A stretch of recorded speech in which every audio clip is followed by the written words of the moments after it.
আজকে একদম সিরিয়াস ফুলকপি দিয়ে রুই মাছের ঝোল, কোনো ইয়ার্কি না। প্রথমেই নুন হলুদ আর লঙ্কার গুঁড়ো দিয়ে ফুলকপিগুলোকে মাখিয়ে রেখে দিন।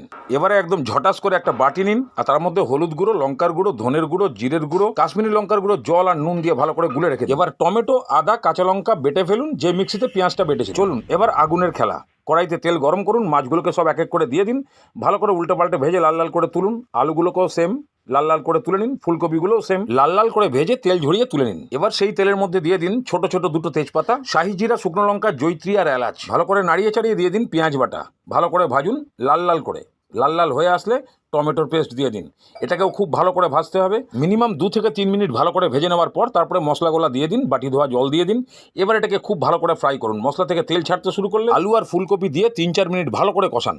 ভালো মতন কষে আসলে তারপরে গরম জল ওপর থেকে দিয়ে দিন গ্রেভি বাড়ানোর জন্য। ঢাকনা আলু ফুলকপি গলে গেলে জলে মাছ ছাড়ুন। মাছ সব সেদ্ধ হয়ে গেলে ওপর থেকে ধনেপাতা ছড়ান আর পরিবেশন করুন।